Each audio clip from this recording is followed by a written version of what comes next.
14 mornings from now, you step in front of a mirror and notice something different. The stubborn belly fat that hugs your organs has started to shrink. The surprising part? You didn't spend hours at the gym to get here.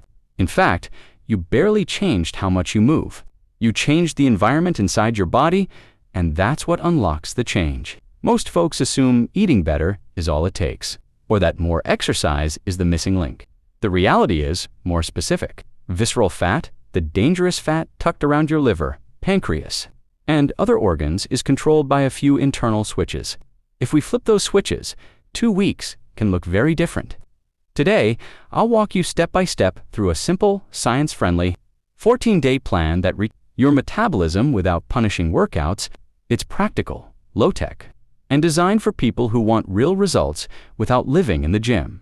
Why visceral fat is stubborn. First, a quick tour of the biology. There are 3 main reasons visceral fat sticks around. 1. Hormonal lock. Insulin is the gatekeeper. When it's elevated all day, your body can't access stored fat. Think a pantry full of food, but the door is locked. 2. Metabolic traffic jam in the liver. If the liver is inflamed or overloaded, bile production and fat processing slow, and your metabolic machinery grinds.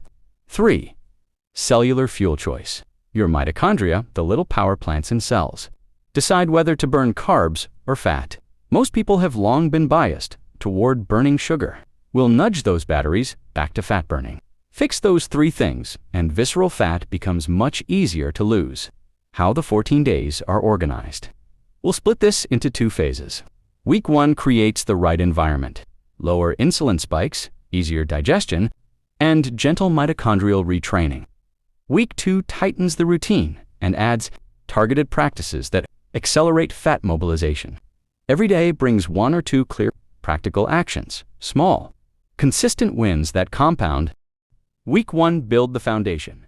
Day 1, set a daily eating rhythm.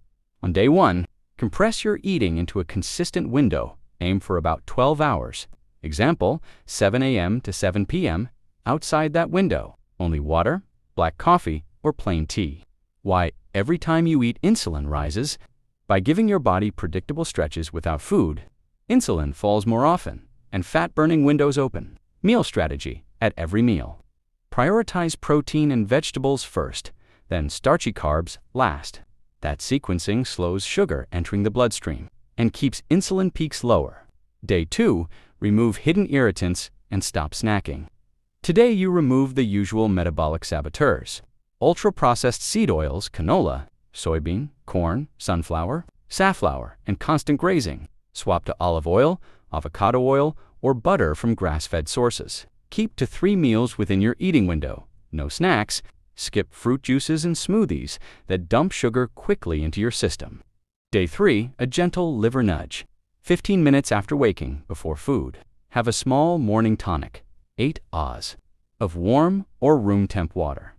Juice from half a lemon, a pinch of sea salt, about 1/2 TSP ginger, fresh or powdered, and 1 TSP of high polyphenol, extra virgin olive oil. The bitter and fatty components help stimulate bile flow and prime your liver for digestion. Day 4, finish eating earlier. Stop eating at least 3 hours before bedtime. 5 is better. If you sleep at 11 p.m., aim to finish meals by 8 p.m. or earlier. Less nighttime eating lowers late insulin and cortisol. Helping sleep quality in sleep is a big lever for fat loss. Day 5, a short activation routine before your biggest meal. Do a 3 to 4 minute activation, 20 sit-to stands, or gentle air squats, 20 arm raises, 20 wall presses, and 20 shoulder swings. This brief routine signals muscles to take up glucose, which keeps blood sugar steadier and frees your liver from having to process every sugar surge. Day 6, prioritize protein. Make today. Aim to get most meals centered on lean protein fish, eggs, poultry, and filling vegetables. Protein stabilizes blood sugar, helps preserve muscle, and supports metabolism, especially important as we age. Day 7, a strategic short fast on day 7. Tighten your window. Try a 20-hour fast, a 4-hour eating window if you can. For example, eat between noon and 4 p.m. if that feels extreme. Aim for 16 hours fasting. This short, deliberate fast helps deplete liver glycogen so your body shifts into fat-burning mode.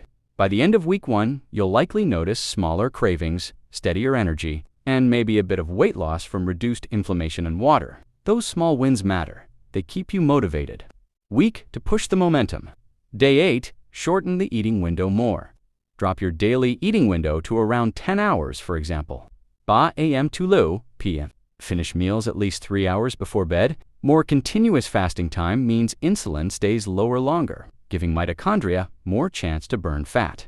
Day 9, morning fat support beverage. If you drink coffee, make a fat support morning drink. Good quality, medium roast coffee, or high quality green tea if you prefer.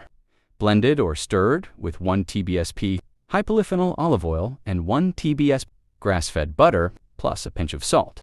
It's surprisingly satisfying and helps promote ketone production and steady energy. No coffee. Use green tea prepared the same way. Day 10, add bitter.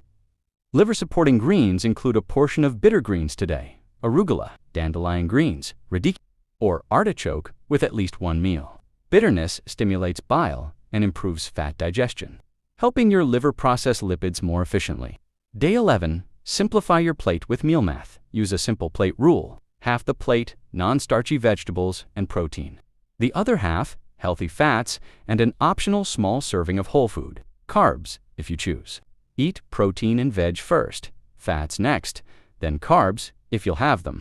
This ordering reduces glucose spikes.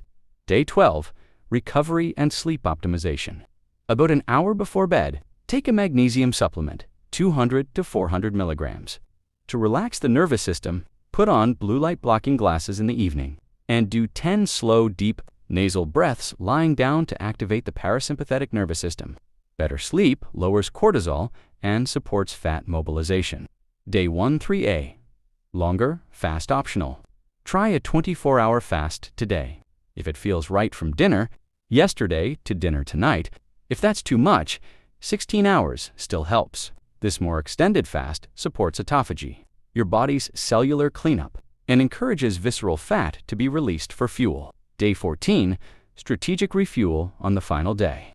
Eat a well-composed refeed dinner with whole food carbs, sweet potato, squash, fruit, or white rice, plus olive oil, lemon, and a pinch of sea salt. After the meal, take a 10-minute walk. This refeed helps restore leptin sensitivity, the hormone that signals satiety, and keeps metabolic flexibility, so you don't plateau. Across these 2 weeks, you'll see several shifts: early, reduced insulin, and lower inflammation, which often shows up as less bloating and a few pounds of water loss. By mid-second week, more sustained fat burning, steadier morning blood sugar, and better sleep. By day 14, visceral fat is starting to mobilize. Liver function improves, and energy and mood often feel better. You won't need punishing exercise or perfect compliance. You'll need consistency with the small rituals: timed eating, sequencing food, the morning and pre-meal habits, and the brief activation movements. This plan works because it changes the internal environment that keeps fat locked in place. It's not about willpower. It's about setting the conditions so your body can do what it already knows how to do: burn stored fat. If this breakdown feels doable, try it for 14 days and notice the small changes. Tell me below which part you'll start with: the eating window, the morning liver tonic, or the activation routine. If you want more step-by-step guides like this, hit like and subscribe so you don't miss the next walkthrough. Your health changes when you give your body the right signals, and you can start those signals today.